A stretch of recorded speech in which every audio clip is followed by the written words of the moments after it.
Hello friends, welcome to my channel Champa village recipe. আশা করছি আমার পুরো ইউটিউব ফ্যামিলি আপনারা সবাই ভালো আছেন। আমরাও সবাই ভালো আছি। আজকে একটি অন্য রকমের মজাদার রেসিপি নিয়ে চলে এসেছি। আপনারা সঙ্গে থাকুন। যারা আমার চ্যানেলে নতুন তারা চ্যানেলটিকে সাবস্ক্রাইব করে রাখুন। পাশে থাকা বেল আইকনটিকেও অবশ্যই প্রেস করবেন, যাতে নতুন কোনো ভিডিও আপলোড করলে নোটিফিকেশানটি সবার আগে আপনার কাছে পৌঁছে যায়। আসুন তাহলে আমরা এবার কিচেনে যাই, ভিডিওটি শুরু করি, রেসিপিটি শুরু করি। আজকে আমি কিছুটা কাঁঠালের বীজ নিয়েছি। কাঁঠালের বীজ ভীষণ উপকারী একটি সবজি হিসেবে ব্যবহৃত হয়। এতে প্রচুর পরিমাণে আয়রন রয়েছে।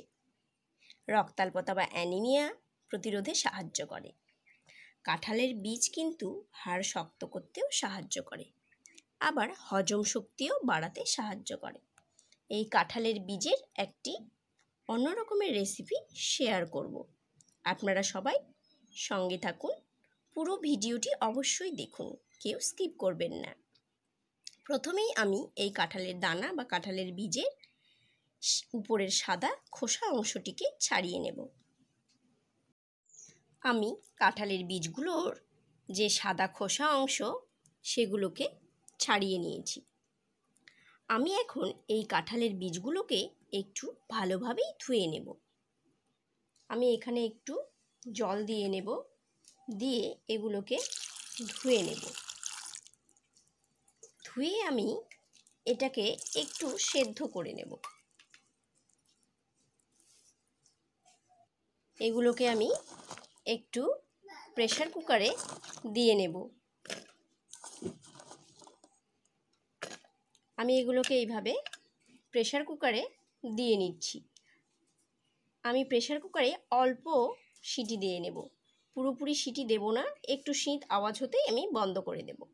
এইভাবে আমি প্রেসার কুকারে সবগুলোকে দিয়ে নিয়েছি। এখানে আমি একটু অল্প পরিমাণ জল দিয়ে নেব। এই জল দিয়ে নিলাম। এবার আমি প্রেসার কুকারকে বসিয়ে দেব।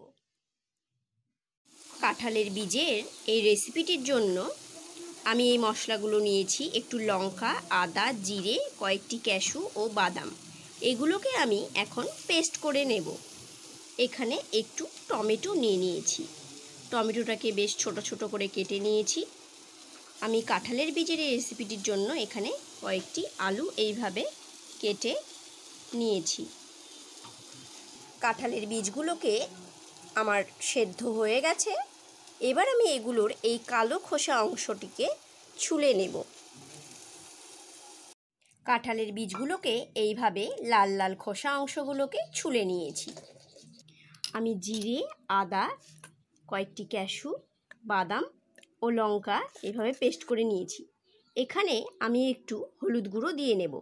হলুদ গুঁড়ো দিয়ে আমি একটু ভালোভাবে এইভাবে মিশিয়ে নিচ্ছি। এই মশলার সঙ্গে বেশ ভালোভাবে হলুদ গুঁড়োকে মিশিয়ে নেব। এইভাবে মিশিয়ে মশলাটিকে আমি রেডি করে নিলাম। কড়াতে আমি একটু তেল দিয়ে নিয়েছি। এবার আমি কেটে রাখা আলুগুলোকে ভেজে নেব। আলুগুলোকে একটু আমি ভেজে নেব। একটু নুন দিয়ে নেব, আলুতে আমি একটু নুন দিয়ে নেব, তাহলে আমার আলুগুলো বেশ সফট হবে, নরম হবে।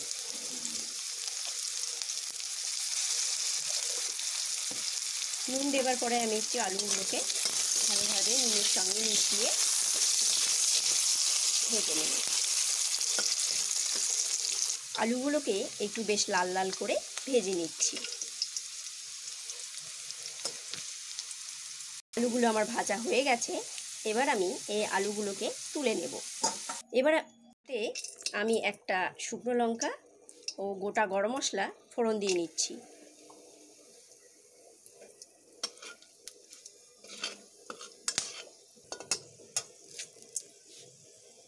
এবার আমি এখানে আমার বেটে রাখা মশলাগুলো এখানে দিয়ে নেব।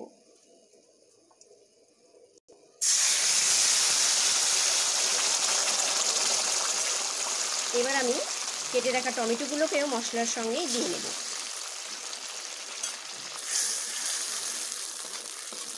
মশলাগুলো বেশ একটু ভালোভাবে ভেজে নেব। মশলাটিকে একটুক্ষণ টাইম দিয়েই ভালোভাবে কষিয়ে নেব।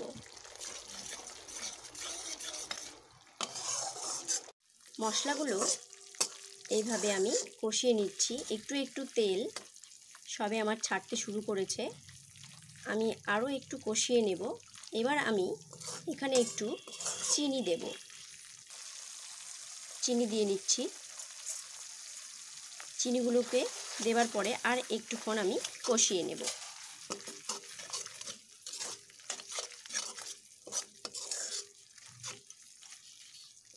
এবার এখানে আমি আমার কাঁঠালের বীজগুলোকে এখানে দিয়ে নেব।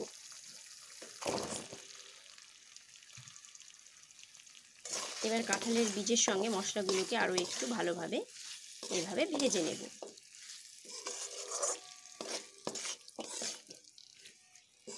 এখানে আমি ভেজে রাখা আলুগুলোকেও দিয়ে দিচ্ছি।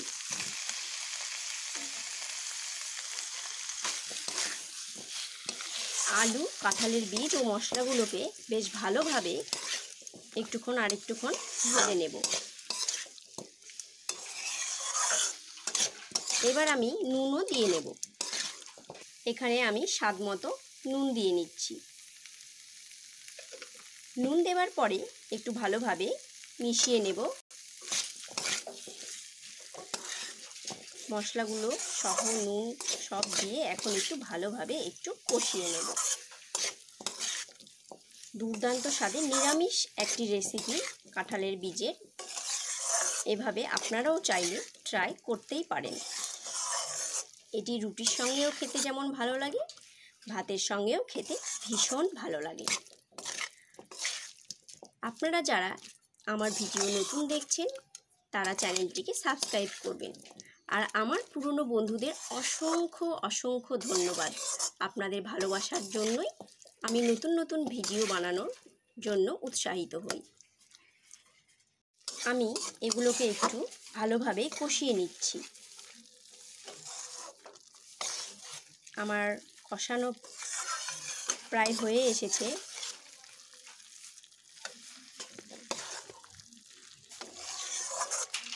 যে কোনো সবজি যত আমরা ভালোভাবে ভাজবো বা কষিয়ে নেব তার স্বাদ তত বেড়ে যায়।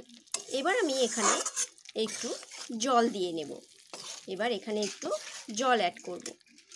এখানে আমি একটু জল দিয়ে নিচ্ছি। জল দিয়ে একটু জলগুলোকে ভালোভাবে মিশিয়ে নেব।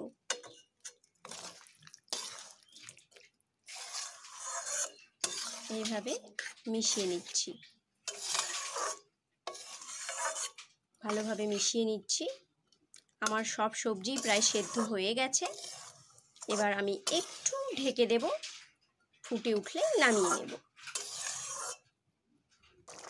আমার এটি বেশ ফুটতে শুরু করেছে। এখানে আমি 1 চামচ ঘি দিয়ে নেব।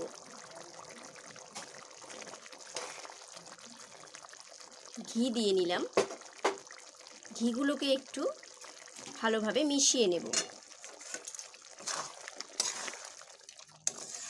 এবার এখানে আমি একটু সানরাইজ শাহি গরম মশলা অ্যাড করছি। নিরামিষ সবজিতে সানরাইজ শাহি গরম মশলা ও ঘি দিলে এর স্বাদ একটু বেড়ে যায়। এটি সম্পূর্ণ নিরামিষ একটি সবজি। এবার এই গরম মশলাগুলোকে আমি একটু ভালোভাবে এর সঙ্গে মিশিয়ে নেব।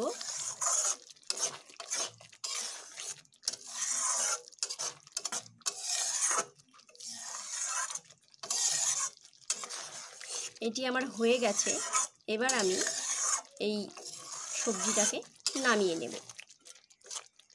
আমার কাঁঠালের বীজের এই রেসিপিটি কমপ্লিট, রেডি টু সার্ভ।